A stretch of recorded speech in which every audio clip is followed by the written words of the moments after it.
दोस्तों iPhone users के लिए या फिर कह लो iOS यूजर्स के लिए बुरी खबर है कि 30 सितंबर के बाद में वो कॉल रिकॉर्डिंग नहीं कर पाएंगे जो ट्रू कॉलर से वो कर लेते थे, क्योंकि यहाँ पर एप्पल ने अपनी प्राइवेसी रूल्स को और भी स्ट्रिक्ट कर दिया है, जहाँ पर उन्होंने कहा कि कोई भी थर्ड पार्टी ऐप अब उनकी कॉल रिकॉर्ड नहीं कर पाएगी, जिसकी वजह से अब आप अगर ट्रू कॉलर यूज़ करके कॉलर आईडी का फीचर एंजॉय करते हो तो उसमें कॉल रिकॉर्डिंग भी कर लेते हो, वो आप नहीं कर पाओगे। लेकिन हाँ, एंड्रॉयड यूजर अभी भी ये कर सकते हैं अपने फोन के अंदर वो ट्रू कॉलर डाल के। दोस्तों डोनाल्ड ट्रंप जिस तरीके से इंडिया के खिलाफ जा रहे हैं, अब यूएस के कई सारे ऑफिशियल इंक्लूडिंग टेस्ट प्रेसिडेंट क्रिक लुबिमोव ने भी ये कहा है, ट्रंप ने जियोपॉलिटिकल ब्लंडर कर दिया है इंडिया के साथ में अपनी दूरियां बढ़ाकर।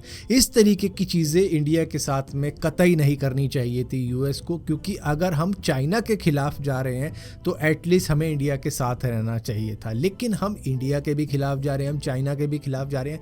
ये अप्रोच बिल्कुल भी नहीं चलेगी। ट्रंप टैरिफ का हैमर और नेल लेकर चल रहे हैं और उसको कहीं भी ठोक रहे हैं। चाइना का अल्टरनेटिव हमारे पास इंडिया था, क्योंकि चाइना की डिपेंडेंसी कम करने के लिए हमें इंडिया से हाथ मिलाए रखना था। इंडिया भी ग्लोबल चेन सप्लाई के अंदर इंपॉर्टेंट रोल प्ले कर रहा है और यूएस को उनके साथ में कोऑपरेट करना चाहिए था, ना कि उनके साथ में कॉन्फ्लिक्ट करनी चाहिए थी।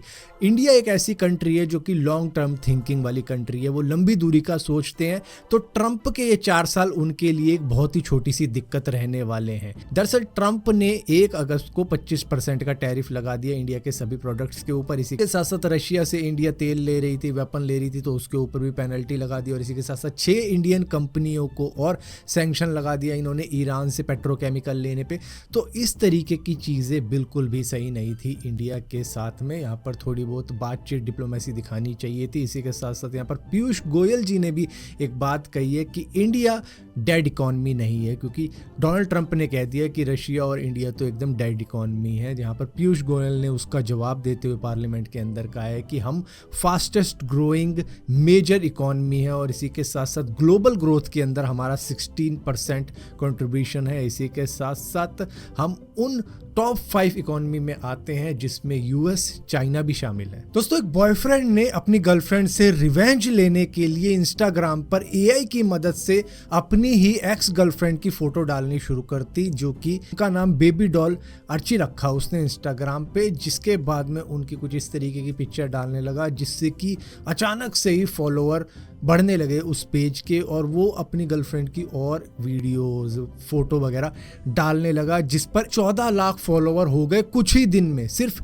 इम्पर्सनेशन की वजह से। मतलब उसने उस लड़की का चेहरा लिया, एआई का यूज़ किया और उसी से उसके 14 लाख फॉलोवर हो गए और इस तरीके से कई सारे लोग उससे कांटेक्ट करने लगे और उनसे लूटपाट करके उसने टोटल 10 लाख रुपए जुटा लिए उस 14 लाख फॉलोवर के पेज से। जिसके बाद में कंट्रोवर्सी तब बढ़ गई जब उस लड़की को जानने वालों को पता लगा कि ऐसा पेज भी है जहाँ पर ये सब हो रहा है। तो उसके बाद में उस लड़की ने, जिसकी शादी हो चुकी थी, उसने बताया कि मेरा कोई इंस्टाग्राम का पेज ही नहीं है, जहाँ पर बंदे ने उनका पेज बना रखा था और उसके बाद में उनको इस तरीके से वायरल कर दिया। और वायरल होने के बाद में पुलिस कंप्लेंट हुई, उस लड़के को अरेस्ट किया गया और अरेस्ट होने के बाद में उसने बताया कि मुझे बस रिवेंज लेना था। और रिवेंज लेने के चक्कर में हुआ ये कि उसने कई सारी स्टोरी बना दी गंदी गंदी अपनी गर्लफ्रेंड की और इस तरीके से वो वायरल हुआ और उसको लगा कि यार ये तो एकदम से वायरल हो गया और उससे पैसे भी आने लगे। तो उसने ये काम कंटिन्यू रखा, जिसके बाद में जब पता लगा तो उसको अरेस्ट कर लिया गया। तो एआई अब इतना ज़्यादा खतरनाक हो चुका है कि लोग अब उसको रिवेंज के लिए भी अब मिसयूज कर रहे हैं, जहां पर इसका तुक्का कुछ इस तरीके से फिट हो गया कि भैया रिवेंज भी मिल रहा है, ऊपर से पैसे भी मिल रहे हैं। दोस्तों डोनाल्ड ट्रंप कुछ भी कहते हैं, लेकिन यूएस के अंदर इंडियन एम्प्लॉयज को अब इस तरीके से हायर किया जा रहा है कि वो वर्चुअली काम कर रहे हैं। मतलब इंडिया में होकर भी वो वहां पर वर्चुअली मौजूद हैं। वीडियो कॉल के जरिए कई होटलों के अंदर चेक इन किए जा रहे हैं अपने गेस्ट, जहां पर एक इंडियन बैठा हुआ मिलेगा और वो बात करेगा और उसके बाद में एक डिजिटल सिग्नेचर भी लिए जाएंगे। तो इस तरीके से भी अब जॉब मिल रही है कई सारे इंडियंस को इंडिया में रह के ही, जिसका शायद पे स्केल इंडिया के मुकाबले यूएस की कंट्री शायद ज़्यादा ही दे रही होगी। सो एक ये अपॉर्चुनिटी भी है अब कई सारे इंडियंस के लिए, जो कि यूएस के होटल्स में काम कर सकते हैं यहाँ पर रह के भी एज ए रिसेप्शनिस्ट। दोस्तों वर्ल्ड चैंपियनशिप ऑफ लेजेंड्स के अंदर इंडिया तो पहले ही एग्जिट ले चुका था कि भैया हमें नहीं खेलना पाकिस्तान के साथ में, जिसके बाद में पाकिस्तान फाइनल में चला गया साउथ अफ्रीका के साथ में,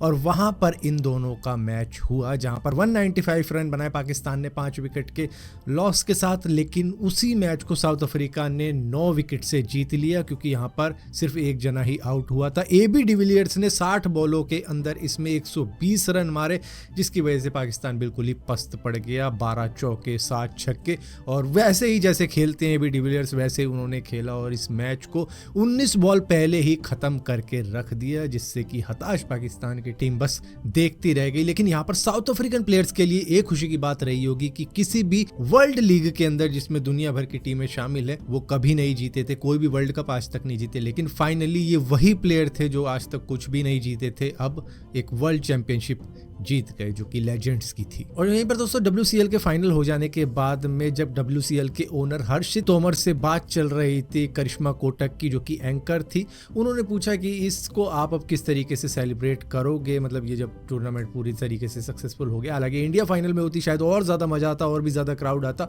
और बहुत कुछ हो जाता, लेकिन चलो नहीं हुआ। लेकिन यहाँ पर फिर भी पूछा गया कि आप अब इस टूर्नामेंट को अब किस तरीके से सेलिब्रेट करोगे, खत्म हो गया। तो उन्होंने बोला, जो ओनर था WCL का, कि मैं आपको प्रपोज करूंगा इसके बाद में। सो देख लो, ऑन टीवी ओनर ने WCL के कह दिया कि मैं आपको प्रपोज करने जा रहा हूं। तो शायद शादी का प्रपोजल होगा मे बी, जिसको सुनकर एंकर भी हक्का बक्का रह गई कि मेरी लाइफ में क्या होने वाला है। दरअसल वो Absolutely. How are you going to celebrate today? Well, once this is over, probably I'm going to propose to you. Thank you. Oh my God. Take care.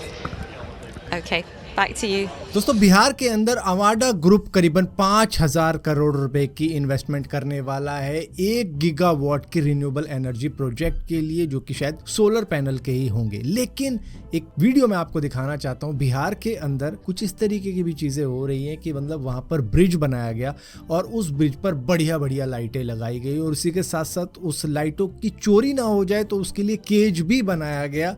मतलब इस तरीके के भी हाल है कि इस तरीके की भी चीज़ें चोरी हो जाती है, और वो केज बनाने के बावजूद भी लोगों ने उन लाइटों को चुरा लिया। तो ऐसा भी हाल है, और फिर करते हैं कि तरक्की क्यों नहीं हो रही। एक्चुअली में लोगों के अंदर सिविक सेंस नहीं है, ना सिर्फ बिहार के अंदर, कई जगहों के अंदर। मतलब दिल्ली की भी बात कर दूं तो मैं दिल्ली के अंदर भी वही हाल है, कूड़ा कचरा कोई भी कहीं भी फेंक देता है। लोग केदारनाथ तक जाते हैं, वहां भी कचरा कुछ इस तरीके से फैला रखा है। आप मनाली का हाल देख लो, वहां पर इतनी ज्यादा भीड़ हो रखी है कि हाई कोर्ट, सुप्रीम कोर्ट तक को ये कहना पड़ गया कि इस भीड़ को कंट्रोल करना पड़ेगा, वरना कुछ बड़ा डिजास्टर आने से रोक नहीं पाओगे। क्योंकि उसी के साथ साथ वहां पर फिर डेवलपमेंट भी बढ़ रही है, और डेवलपमेंट किस चीज की बढ़ रही है, वहां पर होटल बढ़ रहे हैं, गेस्ट हाउस बढ़ रहे हैं, और इस तरीके की जो चीजें हो रही है वो मैन मेड डिजास्टर को क्रिएट कर रही है। और ऊपर से रही कूड़े कचरे की बात, या इस तरीके की चोरी चकारी की बात, या फिर रेलवे को तोड़ने की बात, या उसके अंदर की चोरी की बात, तो ये तो सारी की सारी चीजें सिविक सेंस के अंदर आती हैं, जो कि हमारे पास है ही नहीं। कोई भी कहीं भी गुटखा खा के पन्नी उड़ा देता है, कोई वेपर फाड़ता है, उसके बाद में वो वहीं फेंक देता है। किसी ने भी कुछ भी खाया अपनी गाड़ी से बाहर फेंक देंगे। अपना घर साफ चाहिए उनको, अपनी गाड़ी साफ चाहिए, चाहे रोड कैसा ही हो। दोस्तों कर्नाटका का एक क्लर्क जिसका नाम कालअप्पा निगागुंडी था,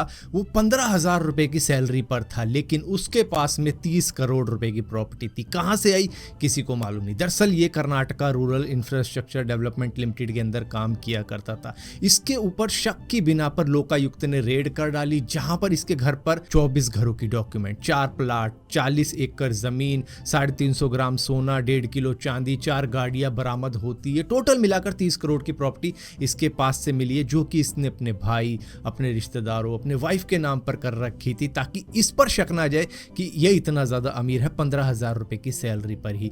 अब ये सारा कर्मकांड इसने किया कैसे? दरअसल इन्होंने और इसके एक इंजीनियर ने मिलकर 96 फेक डॉक्यूमेंट्स बनाई, जिसके लिए 72 करोड़ रुपए पास भी करवाए। उसके बाद में फेक बिल, फेक डॉक्यूमेंट लगा लोगों के इन्होंने उस प्रोजेक्ट को पूरा बनाकर दिखा भी दिया, जो कहीं बना नहीं था, लेकिन हाँ कागजी तौर पर बन चुका था। और ये करप्शन ये बहुत लंबे टाइम से कर रहे थे और इतनी ज्यादा प्रॉपर्टी बना चुके थे। ये उसी तरीके से हो गया जैसे पंचायत के अंदर जो सहायक सचिव होता है, वो 6,000 या 10,000 रुपए की सैलरी में रोड की साइड पे 30 लाख रुपए का प्लाट खरीद लेता है। हालांकि उसको पैसे प्रहलाद ने दिए होते हैं, लेकिन यहाँ पर इसने खुद ही जुटा लिए ये पैसे फेक डॉक्यूमेंट्स वगैरह जमा करके, फेक प्रोजेक्ट बनवा के इंजीनियर के साथ में मिलकर।